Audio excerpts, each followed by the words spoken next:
Betul. Tinggalnya di Di Cibinong. Cibinong di Bogor ini. Cibinongnya di mana Pak? Di Karadenan. Berapa lama tinggal di sana? Udah 9 tahun Bapak. Oh, sebelumnya tinggal di mana? Sebelumnya tinggal di Citerep. Oh, kalau berkeluarga? Alhamdulillah sudah Anak berapa? 2. Oh, usia berapa? 7 tahun dan 4,5 tahun. Oh, masih kecil-kecil. Masih kecil-kecil. Istri kerja Pak? Istri kebetulan ibu rumah tangga aja sih. Oh, belum tangga. Iya. Ini Kabupaten Gontor ya? Jangan-jangan banyak rumahnya di sini. Betul. Di Gontor. Hmm. Yang siapa yang teman angkatan Bapak? Kebetulan kalau angkatan tidak ada ini. Oh iya ya. Kalau yang ada ini adik-adik Adik kelas. kelas ya. Ini Ustaz Teguh senior saya. Oh iya ya. Iya. Iya. Oke. Kenapa pengen jadi kepala sekolah Pak di sini? Mencari pengalaman yang baru sih Pak ya. Karena sebelum saat ini juga saya menjabat sebagai kepala sekolah, tapi di sekolah MI dan tingkat dasar. Jadi mau rasanya kok pengen punya pengalaman ngedidik anak untuk tingkat SMA ya. Mencoba mengembangkan diri. Ya, cuma kita nggak nyari yang lagi coba-coba. Iya. Kita nyari yang serius. Kita pengen tahu nih, Pak, panggilannya siapa? Bayu. Mas Bayu ya, Pak Bayu ya. Pak Bayu bisa ceritakan Pak Bayu itu orangnya seperti apa pada kita? Karena saya dididik dari keluarga militer, kemudian juga kebetulan di Gontor juga tegas ya Pak ya. Jadi saya pribadi yang tegas, disiplin tentunya, kemudian berani untuk mengambil tantangan yang ada, gitu kan. Jadi itu aja sih Pak garis besarnya. Sekarang sebagai kepala sekolah, dia berapa tahun ya? 2 tahunan ya? 2 tahun. Oke. Selama bekerja, ya prestasi apa yang Bapak sudah raih? Sejauh ini karena memang baru ya Pak ya. Jadi untuk prestasi kalau akademik sih memang belum ada ya Pak. Cuma lebih kepada program-program apa yang sudah saya berikan di sekolah tersebut gitu kan. Yang memang sebelumnya melanjutkan dari program yang ada, tapi saya tambahkan dengan program pengadaan program pembiasaan bahasa Arab dan bahasa Inggris. Itu yang pertama yang sudah berjalan Pak, alhamdulillah. Kemudian juga yang sebelum-sebelumnya mungkin para orang tua agak sulit dan agak mangkir dalam pembayaran SPP, tapi saya disiplinkan alhamdulillah juga bisa gitu Pak. Jadi mungkin lebih kepada teknis yang ada di manajemen aja sih Pak. Kalau untuk akademik memang belum ada. Oke. Terus kira-kira kalau Bapak diberikan amanah sebagai kepala sekolah di sini, ya, cita-cita apa yang pengen Bapak lakukan? Yang pengen Bapak raih? Tentu menjadikan sekolah SMA IT Aroma ini menjadi salah satu lembaga yang diunggulkan dan dijadikan rujukan ya Pak ya. Karena yang saya tahu di daerah Tangerang ini yang dijadikan rujukan hanya Man Insan Cendekia Serpong saja gitu. Saya harap SMA IT Aroma ini bisa bersaing dengan Man Insan Cendekia Serpong. Kira-kira gimana cara memenangkan persaingan itu? Ya tentu dengan bekerja keras ya Pak ya, untuk segala hal baik itu akademik dan juga non akademik gitu. Tapi tentunya karena pengalaman saya juga di bidang SMA masih sedikit, tentu saya harus mengejar ketertinggalan yang banyak Pak.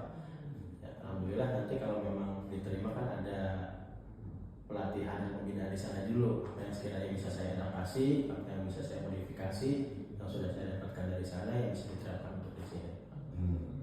Nah, terlepas dari belum adanya proses pembinaan di Man Insan Cendekia itu sendiri ya, kira-kira bagaimana Pak Bayu mengorganize, ya, memanage organisasi sekolah ini ke depannya agar menjadi yang terbaik? Mungkin berdasarkan apa yang saya sudah punya pengalaman di sekolah dasar ya Pak ya, mengorganisasi tentu mengorganisasi dari gurunya, kemudian dari lingkungannya, kemudian dari asramanya, semua tentu perlu organisasi yang baik ya Pak ya, dari segala bidang gitu kan, dari segala aspek gitu. Dengan pengalaman yang ada saya terapkan, hanya mungkin perbedaannya kan di peserta didik saja gitu kan, sedangkan manajerialnya saya yakin tidak banyak berbeda. Untuk masalah manajemen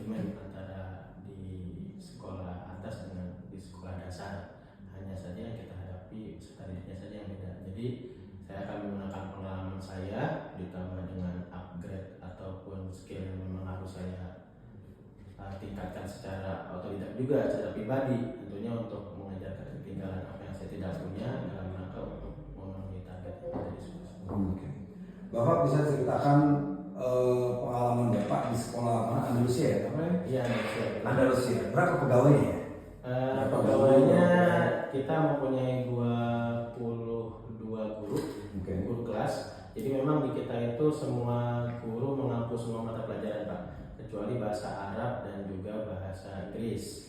Jadi ditambah guru mata pelajaran ada 24. Kemudian karena sekolah kita itu fokusnya juga di tahfidz Quran, jadi kita mempunyai guru Al-Quran khusus itu ada 6. Tapi guru kelas yang ada itu juga dia harus mempunyai kompetensi dalam bidang Quran. Jadi dia mengajar Quran iya, mengajar pelajaran agama iya, mengajar pelajaran NEM juga iya gitu. Jadi guru yang kita punya total semuanya ada 29 dengan TU dan segala macamnya kita ada 34 Pak gitu.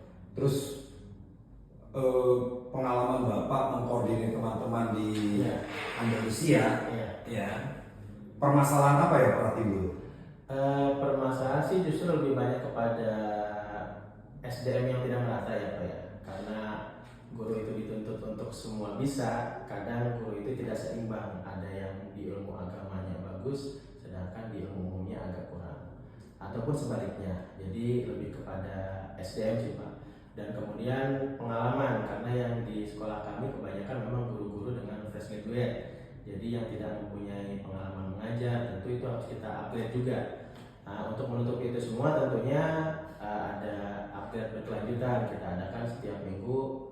Bagi guru yang merasa kurang di bidang agama kita berikan untuk pembinaan keagamaan. Kalau yang untuk materi-materi umum kita adakan juga panggil fasilitator dari luar. Jadi secara setiap minggu itu kita adakan program-program seperti itu dalam rangka untuk menyetarakan dari semua keilmuannya ya Pak gitu. Jadi semuanya tetap bisa berjalan.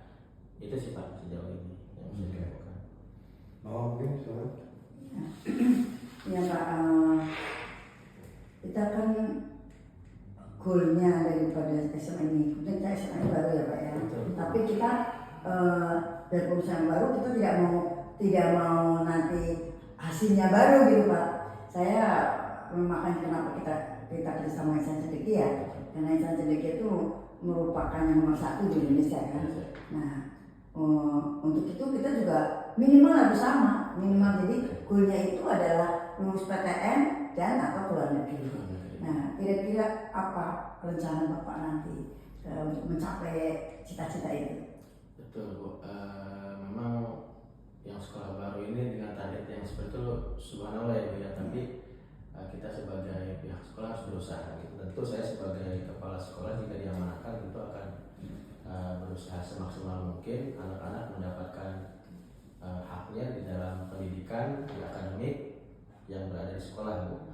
Ketika itu nanti targetnya agar perguruan tinggi nasional, perguruan tinggi negeri baik di dalam dan di luar, tentunya tidak bisa dilakukan oleh pihak sekolah sendiri. Tentunya kita harus mungkin mengadakan MOU atau merangkul dari pihak luar untuk membantu. Mungkin nanti kita menarik dari mengadakan MOU dengan pihak-pihak pengada jasa les atau bimbel untuk menambah informasi ataupun pembelajaran yang kurang yang ada di sekolah. Itu semua dalam rangka bukan kita tidak mampu atau tidak percaya terhadap kualitas guru kita, tapi dalam rangka untuk menopang apa yang sudah ada diberikan di sekolah dalam rangka untuk mencapai target perguruan tinggi negeri sendiri. Seperti itu. Ya, karena kami dari yayasan ingin Bapak tahu kan yang namanya ada sekolah yang hebat itu Pelita Harapan, Binus namanya. Tapi mereka non muslim Pak ya. Iya. Boleh sih orang muslim masuk itu boleh. Nah, kenapa kita nggak yang muslim itu nggak?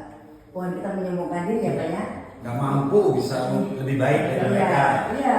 Syukur-syukur kenapa kita tidak? Dan yang Islami dan makanya kita basicnya adalah tahfidz Quran karena supaya kami mengharapkan anak-anak ini nanti setelah dewasa itu betul-betul dia mengamalkan apa isi Al-Quran.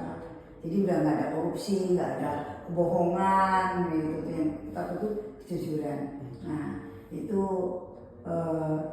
kira-kira upayanya seperti apa yang tadi Bapak sampaikan, tapi ya kira-kira seperti itu. Makanya Bapak mungkin bisa lihat di sini terlihat dari bangunan sekolahnya, Pak ya, dari model sekolahnya. Ini kita sudah desain sama seperti mereka. Jadi kita sama seperti sekolah di luar negeri.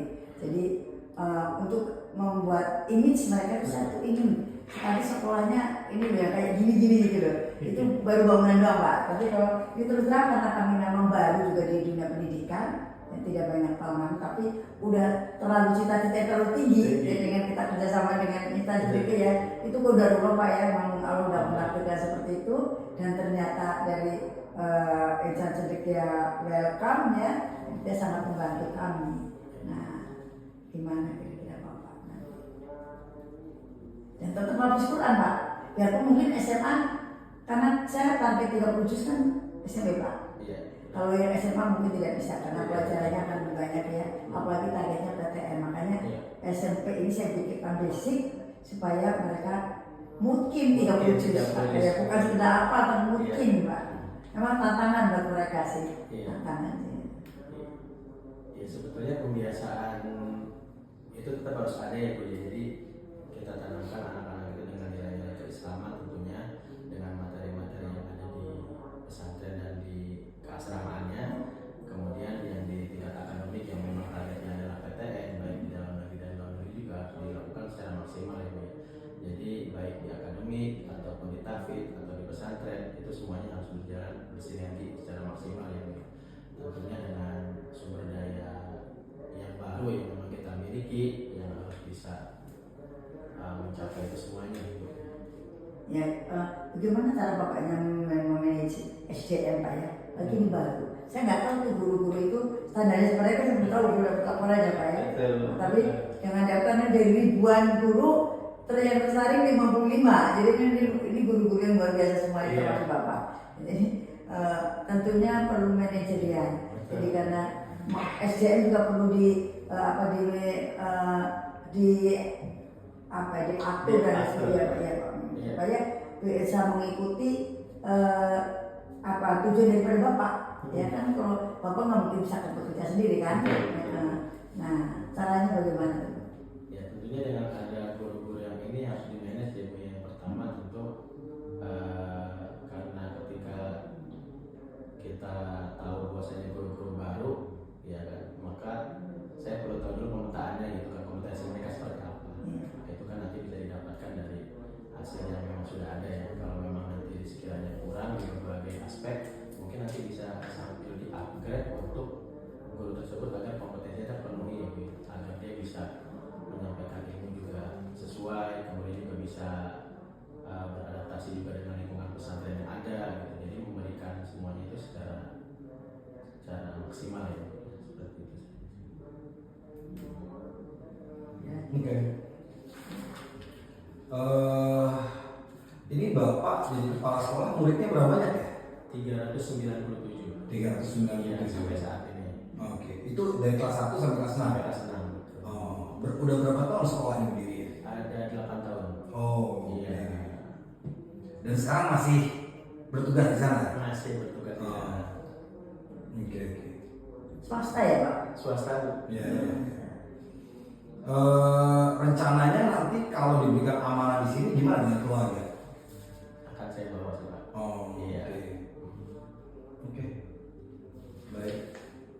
Cukup pas gitu Iya. ya. Terima kasih banyak ya Mas Sama-sama. informasinya. Sama-sama. Ya. Mudah-mudahan nanti kita bisa kerjasama ya Pak ya. Mudah-mudahan yang terbaik saja. Iya. Jadi paling tidak kita sama-sama bisa mengembangkan kemaslahatan. Kemaslahatan Salam. betul. Salam buat keluarga. Salam, Pak. Mudah-mudahan bisa terus silaturahmi ya. Iya. Nanti kita kabarin ya Pak ya. Mudah-mudahan Bapak Ibu juga sehat. Amin. Sama-sama ya Pak ya. Sukses selalu ya Pak.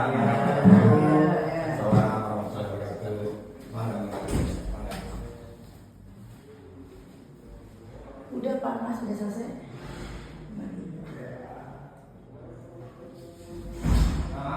Cuma 3, jadi sudah selesai. Bagus malah nggak banyak-banyak. Nggak ada yang perempuan ya?